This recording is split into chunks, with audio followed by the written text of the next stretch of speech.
ક્રાંતિમાં આપણું આટલું મોટું યોગદાન હતું। દેશ આઝાદ થયો, દેશમાં લોકશાહી આવી, લોકશાહીમાં દેશમાં બંધારણ બન્યું અને બંધારણની કલમમાં 444, 244, 13 કમા આપણા વિસ્તારને 5મી અનુસૂચિ તરીકે જાહેર કરવામાં આવ્યો। એ જ પ્રકારે દેશના આસામ હોય, સિક્કિમ હોય, મિઝોરમ હોય, નાગાલેન્ડ હોય, મેઘાલય હોય, તમામ રાજ્યોને અનુસૂચિ 6 અંતર્ગત સમાવેશ કરવામાં આવ્યો। ત્યારે અનુસૂચિ 6 ત્યાં લાગુ કરવામાં આવી અને ગુજરાતમાં આજ દિન સુધી અનુસૂચિ 5 લાગુ કરવામાં નથી આવી। અને આ સત્તામાં બેઠેલા લોકો અનુસૂચિ 5 લાગુ હોવા છતાં પોતાનો સત્તાનો દુરુપયોગ કરીને આદિવાસીઓની જમીનો છીનવી રહ્યા છે, આદિવાસીઓના ખનીજો છીનવી રહ્યા છે, કુદરતી સંપાદનો છીનવી રહ્યા છે। રોડના નામે, ડેમના નામે, આ વિસ્તારમાં કોરિડોરના નામે, જીએમડીસીના નામે, હાઇડ્રો પાવરના નામે, જીઆઈડીસીઓના નામે, સરકારી આવાસોના નામે, સ્ટેચ્યુના નામે આજે આદિવાસીઓને એમની જમીનો છીનવાઈ રહી છે। આજે આખા દેશમાં 80 લાખ આદિવાસીઓ વિસ્થાપિત થયા છે।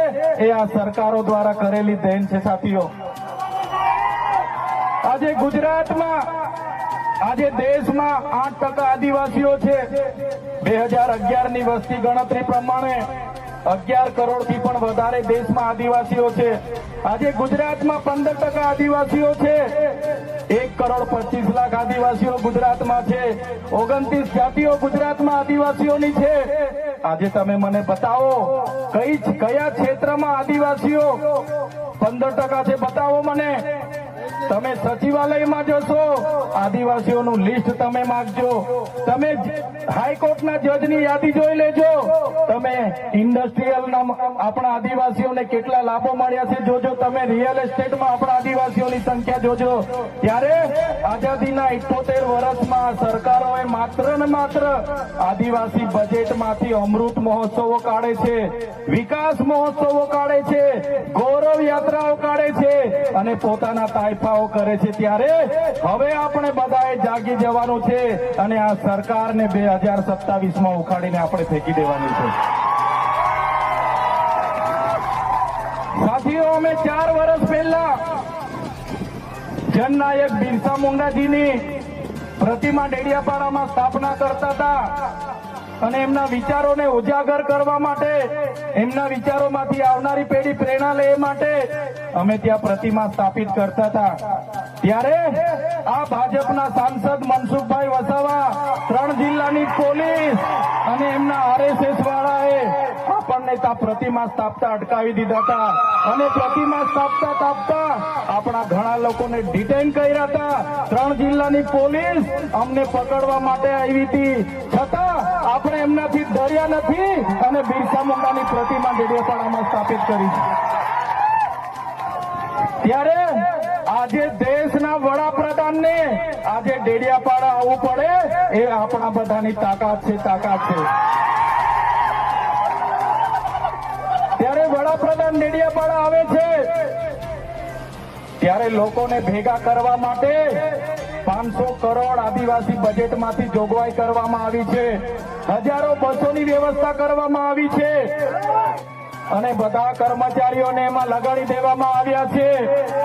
આજે ડેડિયાપાડાના ગામડાઓમાં ટીડીઓ ના મળે, તલાટીઓ ના મળે એવા ગામડાઓની ગલીઓમાં આ ગુજરાતના નાયબ મુખ્યમંત્રી, એમના મંત્રીઓ, એમના સાંસદો, એમના ધારાસભ્ય ડેડિયાપાડાના ગલીઓમાં 4 દિવસથી ફરે છે।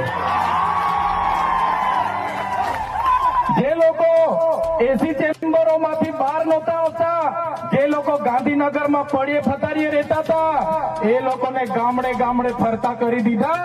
એ આપણી બધાની તાકાત છે ભાઈઓ। ત્યારે નરેન્દ્રભાઈ મોદી આપણા કુળદેવી માતાના દર્શને જવાના છે। દેવ મોગરા એ મહારાષ્ટ્ર, મધ્યપ્રદેશ, ગુજરાત અને રાજસ્થાનના લાખો લોકોનું આસ્થાનું કેન્દ્ર છે અને દેવ મોગરા જઈને રાજનીતિ જયારે કરવા માંગે છે ત્યારે નરેન્દ્રભાઈ મોદીને હું આ મંચ પરથી કહેવા માંગુ છું, તમને જો આદિવાસીઓ માટે હિત હોય તમે દેવ મોગરા જજો, તમે હિજારી લઈને આવજો, તમે મવડાનો ચોખ્ખો દારૂ 1 બોટલ લઈને આવજો,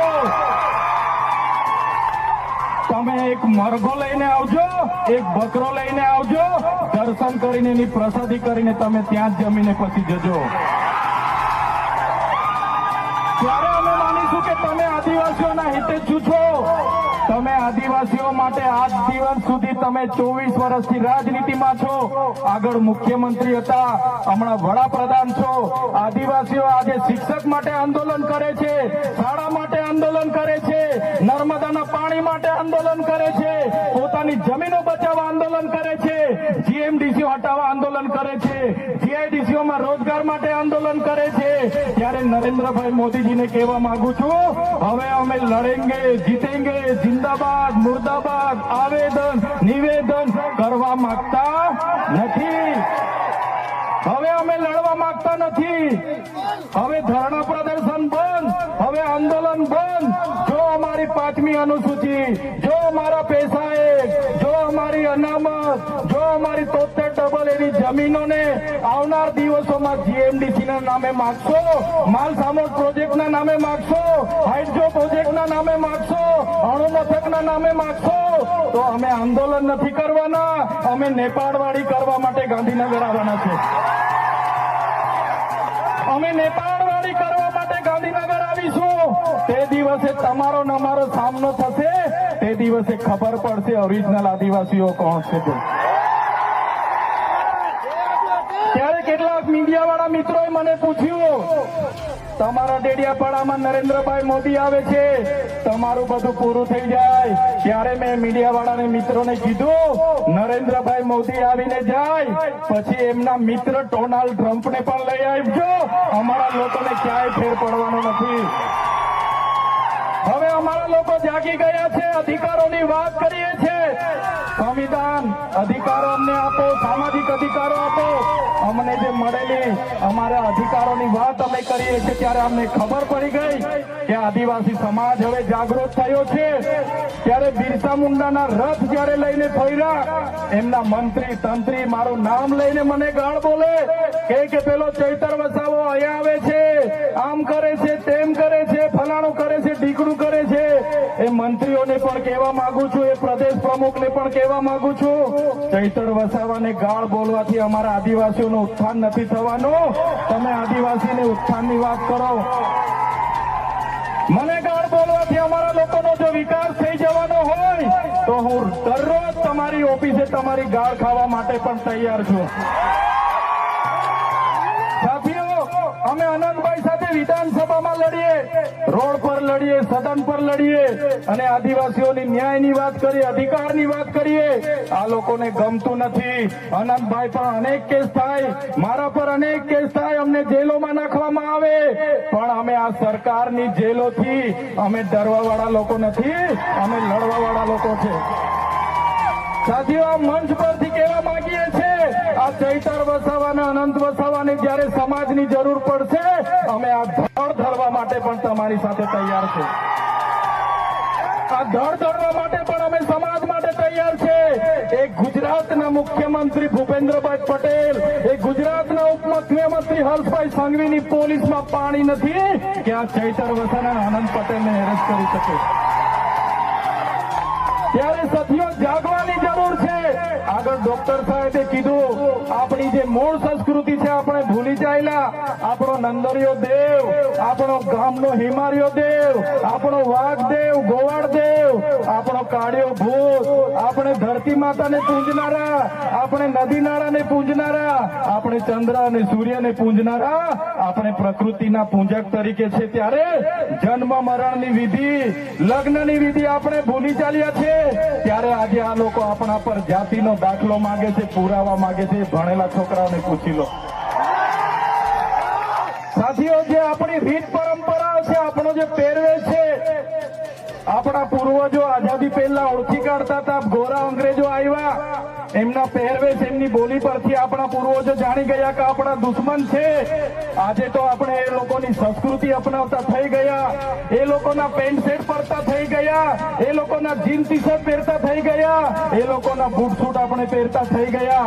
આપણી બહેનો પણ આજે પંજાબી પહેરતી થઈ ગઈ, ડ્રેસ પહેરતા થઈ ગયા, ચણિયા ચોરી પહેરતી થઈ ગઈ, જીન શર્ટ ટી શર્ટ પહેરતા થઈ ગયા. ત્યારે આવનારા દિવસોમાં આપણો દુશ્મન કોણ છે તે આપણને ખબર પડવાની નથી. ત્યારે આપણે મૌલિક નૈતિક મૂલ્યો આપણે જાળવવા પડશે. આપણી બોલી ભાષા આપણે સાચવવી પડશે. આપણો પહેરવેશ, આપણી સંસ્કૃતિ, આપણા વારસામાં મળેલી આપણી પરંપરાઓ, રીત રિવાજો આપણે સાચવવા પડશે. સાથીઓ, આપણા વિસ્તારમાં વૈશ્વિકરણના નામે જમીનો છીનવાય છે.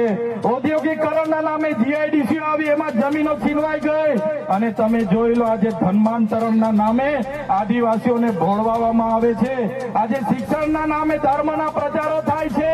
ત્યારે મારા આદિવાસી સાથીઓને કહેવા માંગુ છું, જે દિવસે આપણે આજે આદિવાસી તરીકે મટી જઈશું એ દિવસે આપણું અનામત પણ આપણને મળવાનું નથી. તે દિવસે આપણી જમીનો પણ બચાવી નથી શકવાના. સંવિધાને આપેલી જળ, જંગલ, જમીન પરના અધિકારો પણ નથી બચાવી